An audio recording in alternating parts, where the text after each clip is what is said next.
If you're about to raise capital for your startup and you don't know what a liquidation preference is, what participating preferred means, or why investors will reject you if you're not a Delaware C Corporation, this video might save your company. I'm Omid Tabai, and I run a law firm that helps startups raise and exit. And I'm a two-time founder myself, so I've been a part of hundreds of capital raises. And today, I'm gonna walk you through everything you need to know before you take a single dollar from an investor. Let's get into it. Part 1, incorporation. Before we talk fundraising, you need the right structure. Investors will ask you one question before anything else. Are you a Delaware C Corporation? If you're an LLC, they'll make you convert before they invest. And I have a whole video on exactly what to do here that goes deeper on incorporation, but the short version is, start as a Delaware C Corp, issue your founder stock early, file your 83B election within 30 days, and make sure you have vesting in place. If you don't have these basics right, nothing else in this video matters because investors won't even get to the term sheet stage with you. Now, before I continue, if you need professional help with any part of this process, so you don't need to do it alone, book a free call with me using the first link in the description. Part 2, fundraising instruments. There are 3 main types of contracts you'll use to raise money. The first is a SAFE, a simple agreement for future equity. The second is a convertible note, and the third is a price round with a stock purchase agreement. The instrument you choose determines how the entire deal works. Now let's start with the SAFE. This is what most early stage founders will use. It was created by Y Combinator in 2013 and has become so standard that investors are incredibly familiar with it, and some even prefer it. Most rounds under 2 million are done with safes now, and we're even seeing seed rounds raised entirely with safes, which was unheard of a few years ago. Here's the big benefit. You don't have to negotiate a valuation up front. You just set a valuation cap or offer a discount. And this is helpful because in the early stages, it's really hard to say, my company is worth exactly 10 million. The SAFE lets you defer that conversation to a later price round because the SAFE converts either at the price of the round, at or below the valuation cap, or with the discount applied. Here are the key terms you need to know in a SAFE. A valuation cap. This sets a ceiling on the valuation at which the investor's money converts to equity. Here's an example.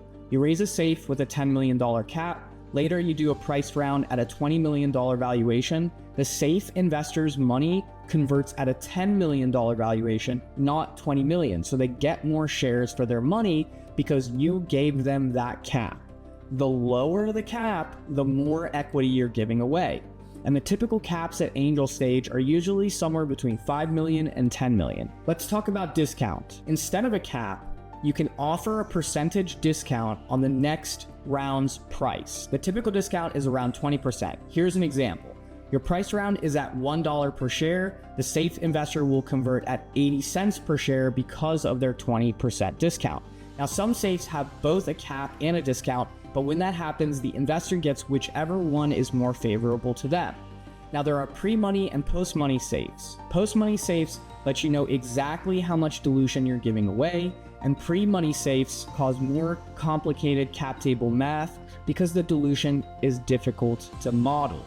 Most SAFEs today are post-money because they're easier for investors to model the dilution. Let's talk convertible notes. These function like a loan that converts into shares later. They typically carry interest between 4 to 8%, and they have a maturity date, usually 18 to 36 months. If the note matures before you raise a price round, the loan becomes due or it converts based on whatever terms you negotiated. Then there are price rounds, and this is when you actually set a valuation and sell shares of your company at a specific price per share. These are much more complex than a SAFE. There's more negotiation, more documents, and higher legal costs. The instrument here is a stock purchase agreement plus several other contracts. Typically, the price round happens at Series A and beyond, though some seed rounds are priced. Part 3, the price round process. It all starts with a term sheet. A term sheet is a summary of the key deal terms. It covers the valuation,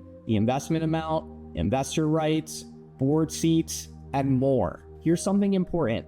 Term sheets are usually non-binding. That means if the investor backs out after signing, you cannot sue them. But once a term sheet is signed, the deal is usually about 90% done, so it's rare for someone to back out after a term sheet, but it does happen. So don't count your money until it's actually in the bank. Here are the key terms you'll find in a term sheet. First is valuation. This is what prices your shares. You and the investor negotiate this, often based on comparable companies in your space, and also stage of your company and metrics for your company. Then there's liquidation preference. When you sell your company, investors with liquidation preference get paid first. So a 1x liquidation preference means they get their investment back before common shareholders get anything. A 2x means they get double their investment back first. Then there's participating versus non-participating preferred shares. Non-participating means the investor chooses between taking their liquidation preference or converting to common stock and then taking their percentage of the sale. Participating preferred shares are called the double dip. That's where the investor takes their liquidation preference and then takes their percentage of whatever's left. This can absolutely destroy your economics at exit and leave you with nothing while your investors make money off of your exit. Now, here are some dirty clauses to watch out for. The first one is the option pool shuffle. This is where the investor tells you to create an employee stock option pool before they invest. They might ask for a 20% pool, but here's the trick. That pool is going to come out of your ownership, not theirs. So it dilutes you pre-investment, which makes their investment worth more. But here's how to fight back. You come to the negotiation with a hiring plan. Show them your org chart for the next 12 to 18 months with equity assigned to each role. Prove you only need a 10% pool, not 20%. Then there's the participating preferred. And as I just explained, this is the double dip. So you want to push for non-participating whenever you have the leverage to do so. But it's quite rare to see participating preferred terms. This is very aggressive and it can harm your company later down the line with future investors or employees. So it's not exactly a common term that most investors ask for. In fact, only 6.2% of deals in 2024 had participating preferred, and 8% of deals in 2024 had liquidation preferences over 1x. So if the investor asks for participating preferred, you counter with a cap on the return, and that's a way to defend yourself. The full suite of documents in a priced round. First is the stock purchase agreement, and this is the actual contract that sells shares to investors. The contract will contain what are called representations and warranties, which are promises that you are making about your company's condition. For example, one representation and warranty that you'll make is that you'll represent that you've done all your securities filings. Another document will be the amended and restated certificate of incorporation. This is your company's charter, and it creates the preferred stock class that investors get that defines their liquidation preference, their dividends, their conversion rights. Then there's the investor rights agreement, which gives investors information rights so they can see your financials, registration rights, preemptive rights, and it lets them participate in future rounds. Then there's a voting agreement, which governs how certain decisions will get made, who sits on the board, who must approve major actions. This agreement can subtly shift control, and many founders don't realize that this is where they lose unilateral decision making. Then there's what's called a right of first refusal and co-sale agreement, which restricts how founders can sell their shares. So this protects investors from founders cashing out early. It also could restrict your liquidity. Then there's a management rights letter, which is mostly a compliance document. This appears when there are institutional investors to ensure compliance with ERISA obligations of the VC fund for the fund's LPs, where the VC fund has pension fund LPs. Part 4. Side letters and additional terms. Now first, what is a side letter? A side letter is a separate agreement that gives one investor special rights that are not granted in the main financing documents. Pro rata rights are usually found in a side letter attached to a safe, but they can also be found in Series A financing docs. And pro rata rights say that the investor can maintain their ownership position in future rounds. Let me give you an example. The investor owns 5% after your seed round. You go to raise a Series A, then they will have the right to invest more money to stay at their 5%. Another is information rights, which gives investors the right to inspect your financials and operations, and those can also be found in a safe side letter or in a Series A financing investor rights agreement and or a side letter to tailor information rights for that fund outside of investor rights agreements. Usually it's quarterly or annual that they have information rights, but if it's tailored for the fund, it might be monthly, but investors are always going to have some level of information rights. You negotiate how much. I actually had a previous client that agreed to provide financials upon request to the investor, and the founder did not consult a lawyer when agreeing to that, and what ended up happening was the investor broke their investment into 2 investments. Well, for the second investment, the investor refused to make the second investment after the founder didn't adhere to the investor's inspection rights. When the founder tried to threaten the investor to force them to make the second investment, the investor countered with the founder's lack of adherence to the investor's information rights. Then there are most favored nations clauses. And this says if you offer better terms to another investor, the most favored nation investor automatically gets those terms too. You want to be really careful with this if you're raising from multiple investors with different terms. Part 5, securities laws. When you issue a SAFE, you are selling securities. Most founders don't realize this. You think you're just getting an investment, but legally, you're selling securities, and that means securities laws apply. So you must file a Form D with the SEC, and you have 15 days from the first SAFE that you issue to file this form.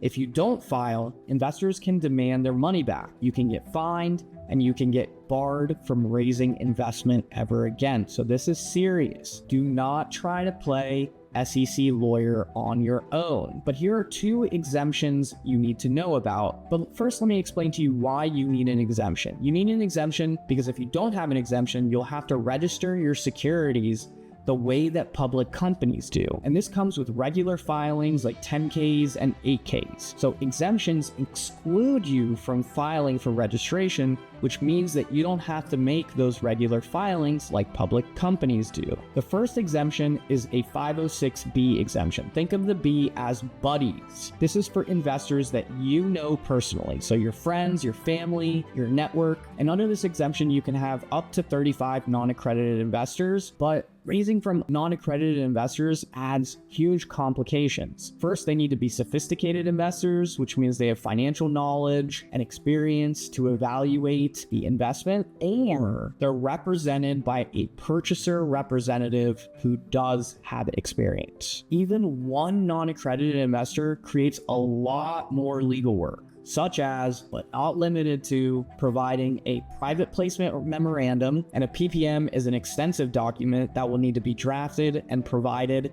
to the non-accredited investors. The second exemption is a 506C general solicitation. So if you post on Twitter or LinkedIn saying, "I'm raising money, who wants to invest?" That's general solicitation. Under 506C, you must verify that all investors are accredited. And an accredited investor means that they make either $200,000 annual income if they're single, $300,000 if married, or $1 million in net worth. Here's my strong recommendation. Only raise from accredited investors, either way, and use a questionnaire to verify their status or a platform like InvestReady to handle verification. It keeps things simple, clean, and avoids complications. Part 6. What investors look for in due diligence. Your data room is part of your first impression. This is where you store all legal and financial documents for investors to review. Here's what goes in your data room: certificate of incorporation and your bylaws, your shareholder agreements and stock purchase agreements, previous investment documents, IP assignment agreements, customer contracts, financial statements, your cap table, board minutes and consents, employment agreements and offer letters, your stock option plan if you have one, any equity promises you've made that aren't formally documented yet. Your legal health sends a signal. When I represent a founder and the investor sends over a term sheet that looks like it was drafted by ChatGPT, I run and tell my client, hey, this investor might not be legit. The investor's lawyer is going to do the same exact thing in reverse. If your data room is a mess and your documents look shoddy, guess what their lawyer is going to do?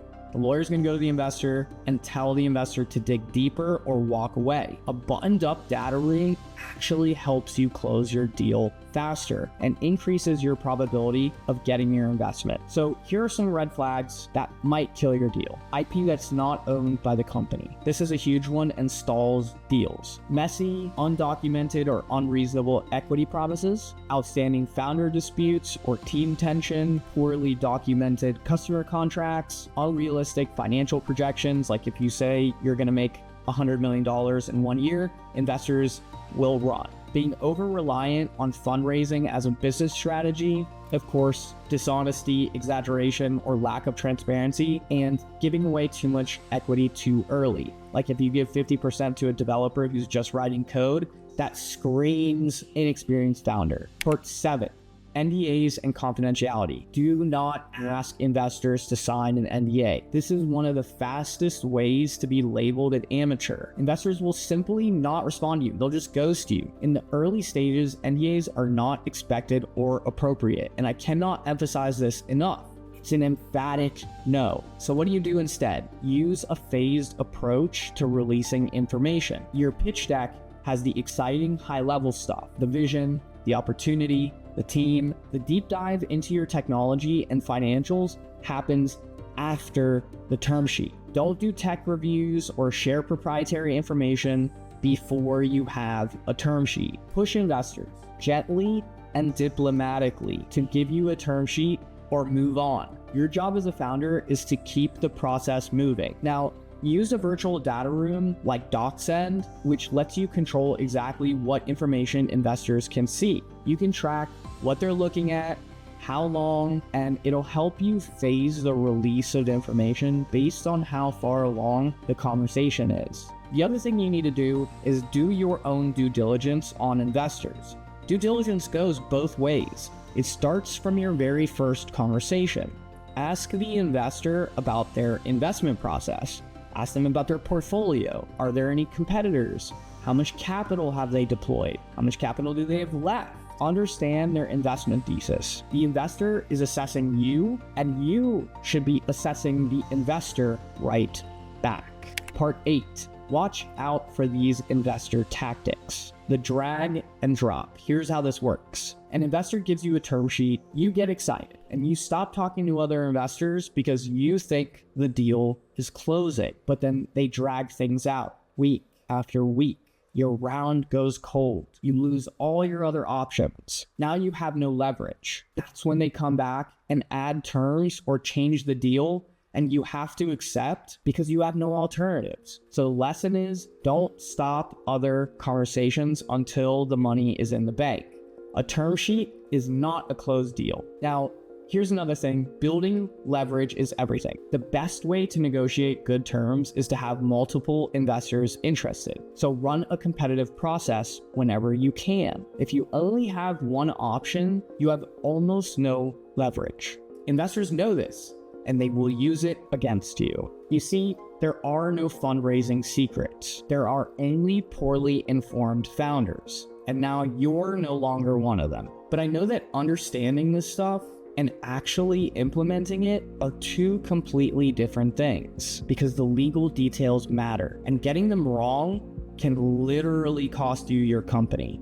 So if you're raising capital or planning to raise soon, and you want to make sure your legal foundation is solid, click the first link in the description to book a free consultation with me. I've already helped hundreds of startups through this process, and I would love to do the same for you. So again, click the link below and book a free consultation with me. And if you want to see how I helped a company raise $11 million in Series A funding, then watch this video next.